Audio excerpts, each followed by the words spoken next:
राष्ट्रपति द्रौपदी मुर्मू उत्तराखंड के दौरे पर हैं। आज वो कैंची धाम में दर्शन पूजन करेंगी, जिसकी वजह से ही आम श्रद्धालुओं के लिए कैंची धाम दोपहर 12 बजे तक बंद रहेगा। वहीं राष्ट्रपति के दौरे को लेकर कैंची धाम और भवाली में सुरक्षा के कड़े इंतजाम किए गए हैं। और इसके बाद राष्ट्रपति कुमाऊं विश्वविद्यालय के दीक्षांत समारोह में शिरकत करेंगी।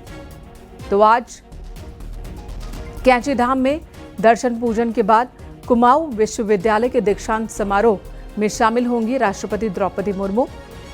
उत्तराखंड के दौरे पर है राष्ट्रपति। कई अलग अलग कार्यक्रमों में अब तक शामिल हो चुकी हैं। उत्तराखंड की सिल्वर जुबली भी मनाई जा रही है। उत्तराखंड स्थापना को उन कार्यक्रमों का भी हिस्सा राष्ट्रपति बनी। आम श्रद्धालुओं के लिए बड़ी खबर, कैंची धाम में दोपहर 12 बजे तक आम श्रद्धालुओं की एंट्री नहीं हो सकेगी। यानी अगर आप नैनीताल गए हैं, अगर आप कैंची धाम के दर्शन करना चाहते हैं, कैंची धाम के आसपास मौजूद हैं, तो दोपहर 12 बजे के बाद ही आप मंदिर परिसर में प्रवेश कर सकते हैं।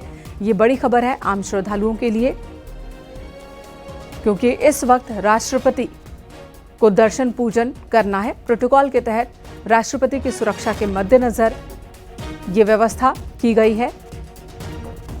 आम श्रद्धालु दोपहर 12 बजे के बाद दर्शन पूजन कर सकेंगे। कई जगहों पर रूट भी डायवर्ट किए गए हैं राष्ट्रपति के काफिले के मद्देनजर।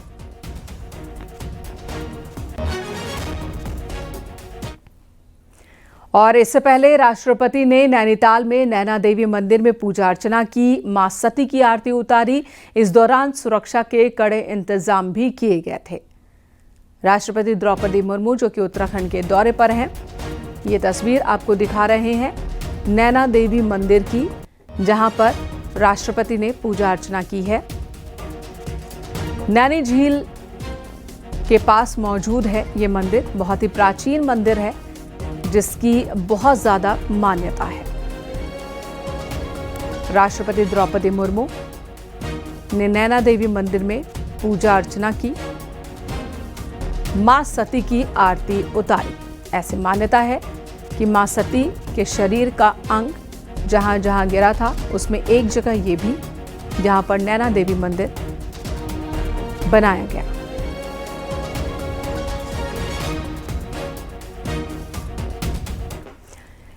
नैनीताल राजभवन का टूर अब डिजिटल 3D शो के जरिए भी हो सकेगा। राष्ट्रपति ने राजभवन के 125वें स्थापना दिवस पर लोगों को ये सौगात दी है। राजभवन में कार्यक्रम के दौरान राष्ट्रपति द्रौपदी मुर्मू ने वर्चुअल टूर का लोकार्पण किया। इस टूर में राजभवन की कला, प्राकृतिक सौंदर्य और ऐतिहासिक महत्व को जाना जा सकेगा। इस दौरान राष्ट्रपति ने कहा कि स्वतंत्र भारत के इतिहास में राष्ट्रपति भवन गणराज्य का प्रतीक रहा है। उसी तरह राज्यों में राजभवन लोकतांत्रिक व्यवस्थाओं का प्रतीक है और उत्तराखंड का ये राजभवन राज्य के प्रतीक का हिस्सा है। इस दौरान राष्ट्रपति ने कहा कि राज्य की जनता राजभवन का स्थान सम्मानित है, लिहाजा यहां से जुड़े सभी सदस्यों को सरलता, विनम्रता, नैतिकता और संवेदनशील गुणों का पालन करना चाहिए।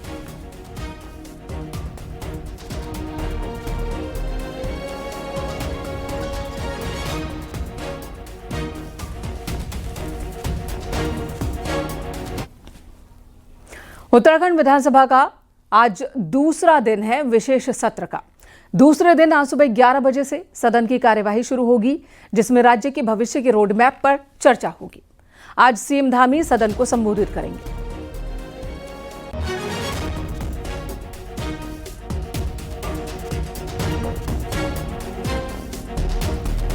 विशेष सत्र जो कि 2 दिन के लिए बुलाया गया, सोमवार को शुरुआत हुई। राष्ट्रपति द्रौपदी मुर्मू ने सत्र को संबोधित किया और उत्तराखंड सरकार की जमकर तारीफ की।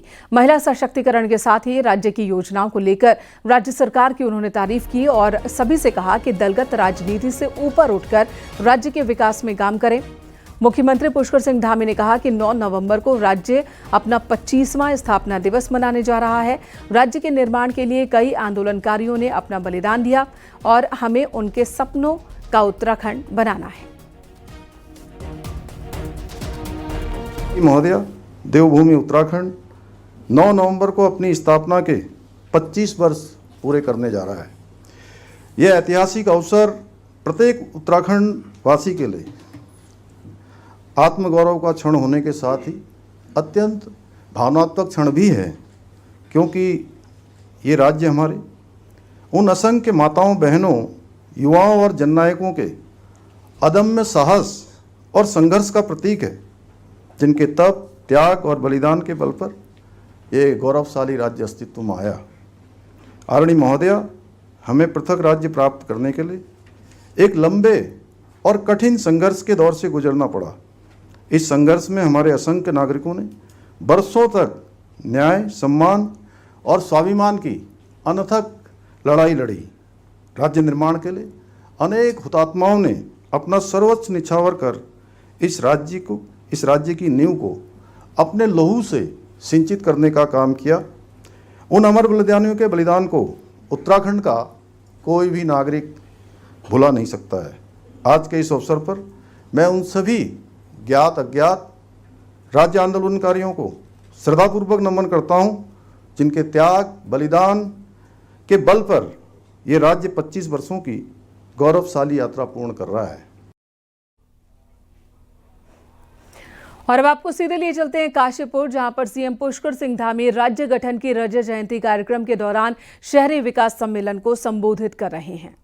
ये हम सभी के लिए बड़े गर्व का विषय है कि नीति आयोग भारत सरकार के द्वारा जारी किए गए 2023 और 24 के सतत विकास के लक्ष्यों को प्राप्त करने के इंडेक्स में उत्तराखंड को देश में पहला स्थान प्राप्त हुआ है। साथ ही ईज ऑफ डूइंग बिजनेस में उत्तराखंड को अचीवर्स तथा स्टार्टअप रैंकिंग्स में लीडर्स की श्रेणी प्राप्त भी हुई है। इसके साथ ही हमने बेरोजगारी दर में भी 4.4% की कमी लाकर राष्ट्रीय औसत को भी पीछे छोड़ने का काम किया है। भाइयों बहनों, हमारी सरकार राज्य की समृद्ध सांस्कृतिक विरासत के संरक्षण और संवर्धन की दिशा में निरंतर प्रयासरत है। हम केदारखंड, चारधाम की भांति ही मानसखंड के पौराणिक मंदिरों के पुनरुत्थान और सौंदर्यीकरण के लिए भी संकल्पित होकर काम कर रहे हैं। इसी क्रम में हमने जहां एक और काशीपुर के चैती मंदिर को भी मानसखंड कॉरिडोर का हिस्सा बनाया है।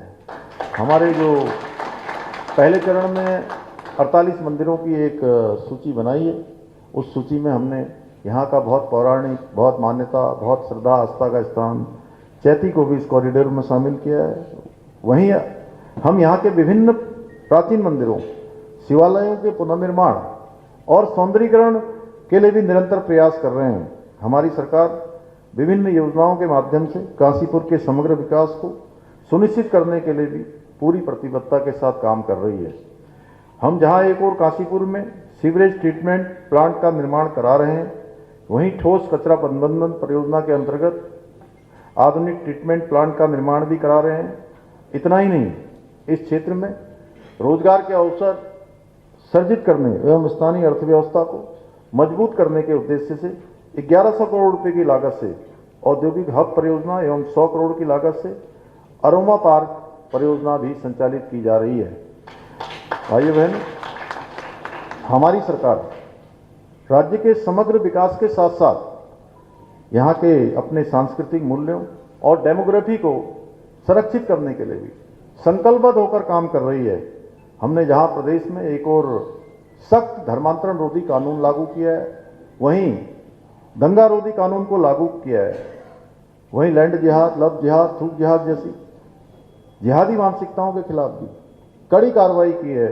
इतना ही नहीं, हमने जहां एक और राज्य में समान नागरिक संहिता का कानून लागू कर सभी नागरिकों के लिए समान कानून की स्थापना की है, वहीं युवाओं के भविष्य के साथ खिलवाड़ करने वालों पर अंकुश लगाने के लिए प्रदेश में सख्त नकल विरोधी कानून भी लागू किया है, जिसके परिणाम स्वरूप आज राज्य के 26,000 से भी अधिक युवाओं को सरकारी नौकरियां प्राप्त करने में सफलता प्राप्त हुई है।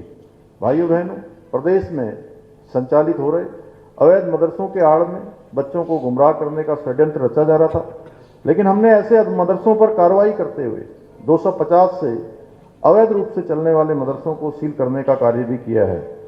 आप सभी जानते हैं, कुछ लोग वेश बदलकर, छद्म वेश धारण करके सनातन धर्म को जो बदनाम करने का षड्यंत्र किया जा रहा था, लेकिन मैंने साफ कहा कि जो भी सनातन धर्म को बदनाम करेगा उसे किसी भी कीमत पर बख्शा नहीं जाएगा।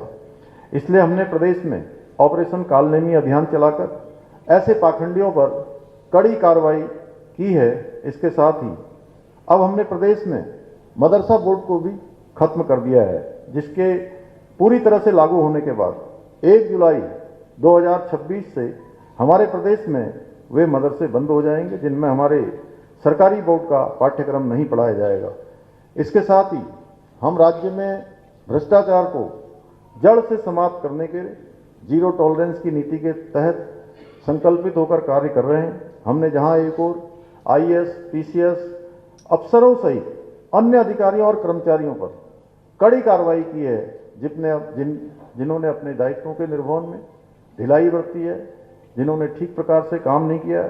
पिछले 4 वर्षों में भ्रष्टाचार में लिप्त 200 से अधिक लोगों को जेल की सलाखों के पीछे पहुंचाने का काम भी किया है।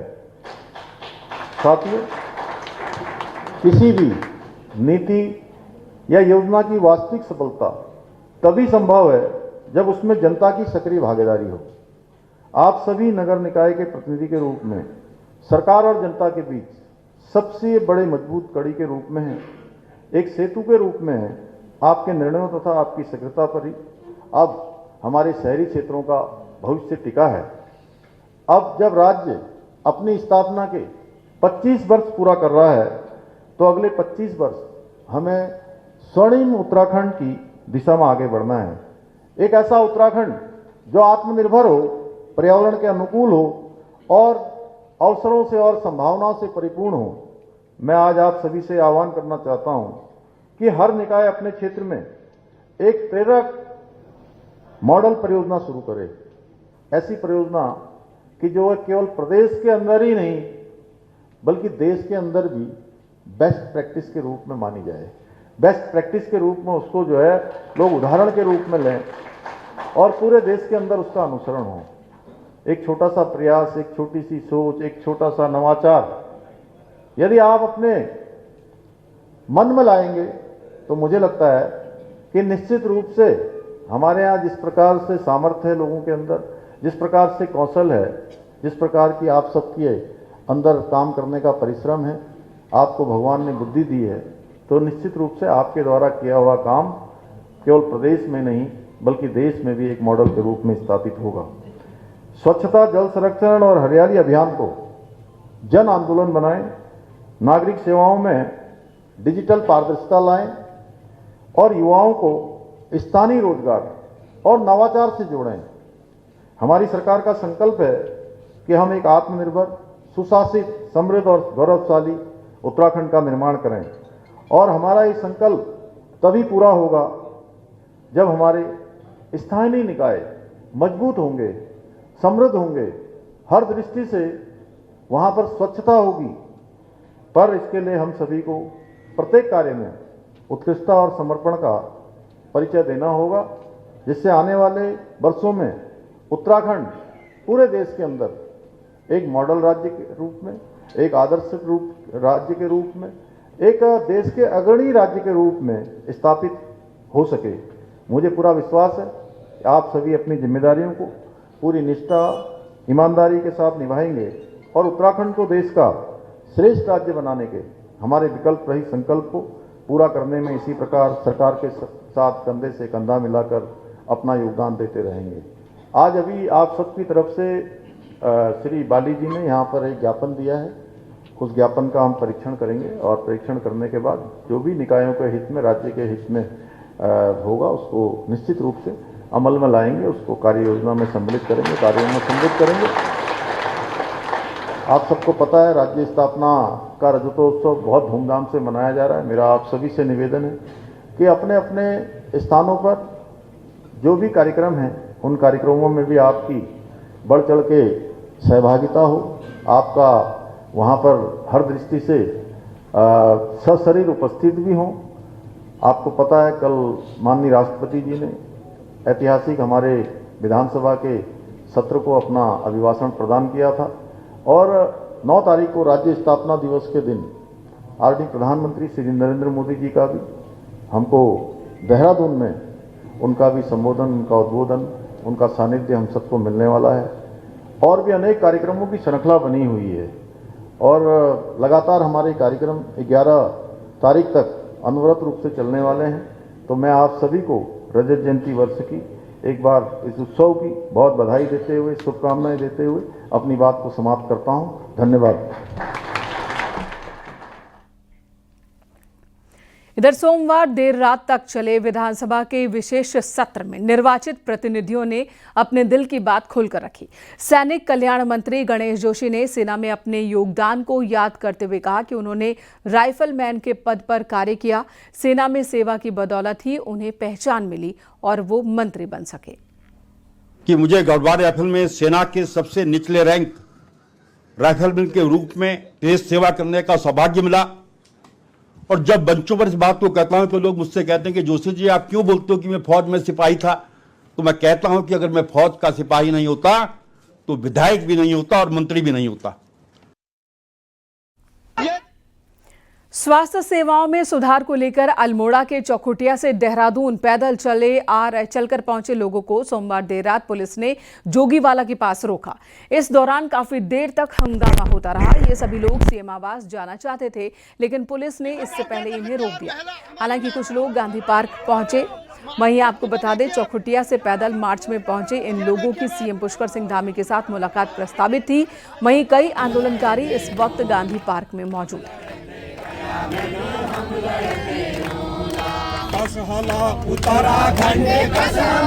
ये देखिए पूर्व सैनिक है हमारे और बाकी पुलिस का रवैया देखिए हमारे साथ। ये देखिएगा आप सारे पुलिस। भारती शुक्ला हमारी सहयोगी फोन लाइन पर मौजूद है। भारती, ये सब कुछ जो देखने को मिला है, अब ये लोग हैं स्वास्थ्य सेवाओं को बेहतर करने की मांग कर रहे हैं। सीएम से मुलाकात जब इनकी प्रस्तावित थी तो उसके बाद ये स्थिति क्यों बन गई कि इन्हें पुलिस ने इस तरह से बल प्रयोग कर रोका? जी, करिए देर रात की बात है जब ये देहरादून आ रहे थे और पुलिस ने इनको रोक दिया। विधानसभा का विशेष सत्र भी चल रहा है, उसी कड़ी में पुलिस की तरफ से भी कार्रवाई यहाँ पर की गई है। लेकिन फिलहाल की अगर मैं ताजा अपडेट दूं तो ये लोग देहरादून पहुंच चुके हैं। देहरादून के गांधी मैदान में ये लोग इस वक्त यहाँ पर मौजूद हैं और इन लोगों की सिर्फ और सिर्फ एक मांग है कि उत्तराखंड में हेल्थ सर्विसेज में सुधार किया जाए और जो प्रदेश के सभी अस्पताल है वहां पर डॉक्टर्स की जो कमी है वो पूरी की जाए।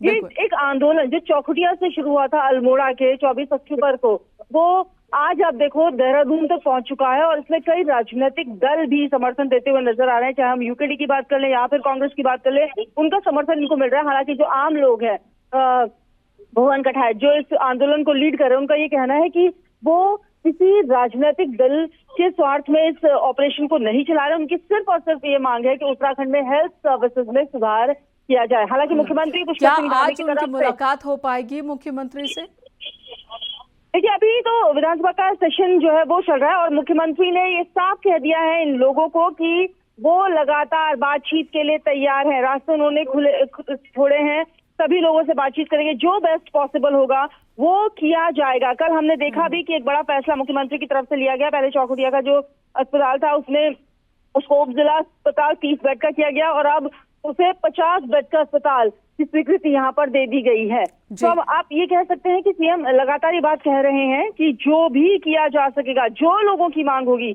उस पर विचार किया जाएगा और जो बेस्ट पॉसिबल होगा उस दिशा में काम करेंगे। जी भारती, धन्यवाद इस वक्त पूरी जानकारी देने के लिए। तो भारती सकलानी हमारे सहयोगी जो बता रही हैं कि किस तरह से अपने आंदोलन को लेकर चौखुटिया से देहरादून तक पहुंचे हैं आंदोलनकारी और अब मुख्यमंत्री से मिलने की उनकी मांग है। मुख्यमंत्री की ओर से भी वो कदम उठाए जा रहे हैं कि स्वास्थ्य सेवाओं को बेहतर किया जा सके उत्तराखंड में, लेकिन परेशानी फिलहाल जस की तस नजर आ रही है।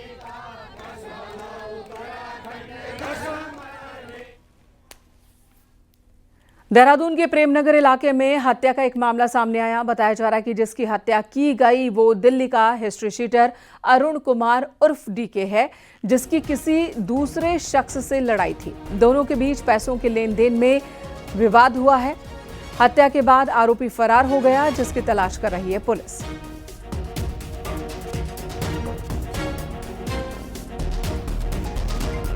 तो फिलहाल आरोपी फरार है। पुलिस जांच में जुटी हुई है। अरुण कुमार के नाम का वो शख्स जिसकी हत्या हुई है वो खुद हिस्ट्री शीटर है। पैसों के लेन देन में विवाद हुआ और उसके साथी ने ही उसकी हत्या की है। दिल्ली का हिस्ट्री शीटर है जिसकी हत्या उत्तराखंड में हुई है और पुलिस इस मामले की जांच पड़ताल में जुटी है। देहरादून के प्रेम नगर इलाके में ये वारदात हुई है।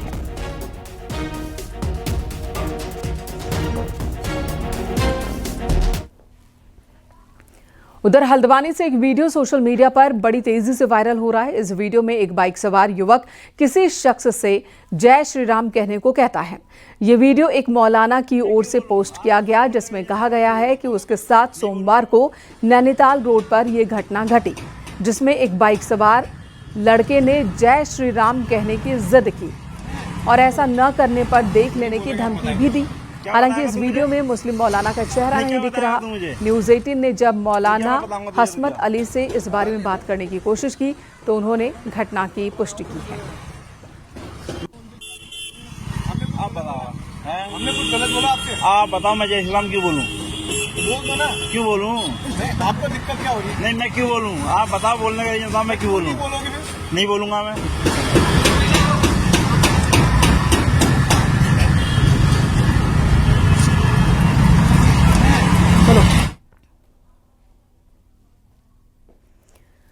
उत्तराखंड के पहाड़ी इलाकों में बढ़ते शराब के प्रचलन को रोकने के लिए अब गांव वालों ने खुद ही कमर कस ली है।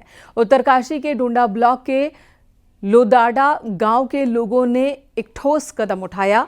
ग्राम प्रधान, महिला मंगल दल और युवा मंगल दल ने ग्रामवासियों ने शराब प्रतिबंध को लेकर एक बैठक आयोजित की। इस दौरान तय किया गया है कि शादी, विवाह या फिर किसी भी मांगलिक संस्कार के दौरान शराब नहीं परोसी जाएगी। बैठक में इन समारोहों में शराब परोसने पर प्रतिबंध का प्रस्ताव पास किया गया। अगर किसी के यहाँ भी शराब परोसी जाएगी तो उस पर 51,000 रुपए का जुर्माना लगाया जाएगा। साथ ही उस परिवार का सामाजिक बहिष्कार भी किया जाएगा। परिवार शादी विवाह में शराब परोसेगा और उस पे 51,000 जुर्माना लगेगा। ये सभी का निर्णय है, सभी ग्रामवासियों का निर्णय है, सभी महिला मंगल दल का निर्णय है। शादी, ब्याह, कौ, कार्य, जड्यानी किसी में भी शराब नहीं परोसी जाएगी।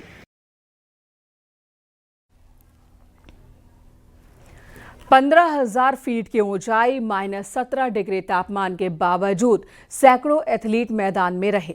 कुछ ऐसा नजारा देखने को मिला आदि कैलाश की धरती पर, जहां पहली बार अल्ट्रा मैराथन का आयोजन हुआ और इस मैराथन में देश के 22 राज्यों से 800 से ज्यादा खिलाड़ी पहुंचे थे।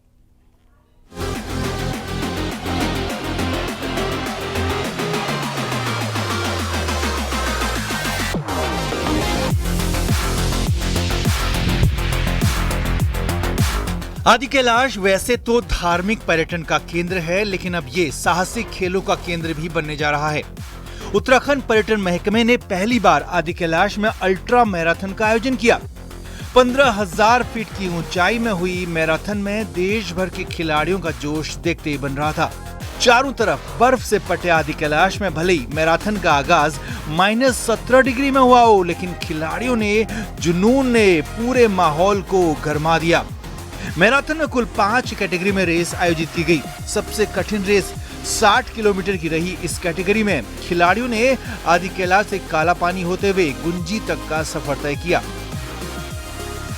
तो ये लगभग 14,700 फीट की ऊंचाई से इसको फ्लैग ऑफ किया है।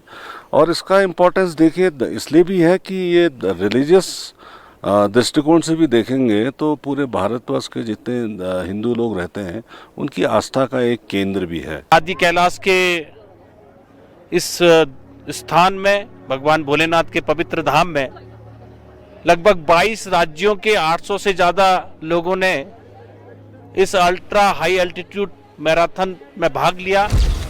लिपुलेख रोड बनने के बाद चीन और नेपाल बॉर्डर पर बसे इस इलाके तक पहुंच आसान हुई है। ऐसे में अब पर्यटन महकमा इस इलाके को विंटर टूरिज्म का सेंटर बना रहा है। खिलाड़ियों के लिए भी हाई एल्टीट्यूड मैराथन में शामिल होना खासा रोमांचकारी रहा। आस्था की धरती पर देश भर के खिलाड़ियों का जमावड़ा हर किसी को अपनी ओर खींच रहा है। पहली नेशनल मैराथन के बाद पर्यटन विभाग अगले साल इंटरनेशनल मैराथन भी प्लान कर रहा है। प्रकृति के खजाने के बीच धरती को नापना खिलाड़ियों के लिए किसी सपने के साकार होने जैसा रहा। और this is very wonderful opportunity to run in the beautiful Vyas Valley. Yeah, really amazing, mesmerizing. Don't have words to say. Really amazed to see so many runners. और बहुत ही अच्छा एक्सपीरियंस है। मैं इससे पहले लद्दाख भी रन किया था last year, but this is something else. तो यहाँ थोड़ा एल्टीट्यूड ज़्यादा है। मैंने 21 किलोमीटर कंप्लीट करी है और मेरे साथ मेरा बच्चा और हस्बैंड भी हैं। उन दोनों ने 5 किलोमीटर रन कंप्लीट करी। बहुत अच्छा लगा यहाँ आके, बहुत अच्छा एक्सपीरियंस रहा, क्योंकि हाई एल्टीट्यूड में रन करना थोड़ा चैलेंजिंग तो होता ही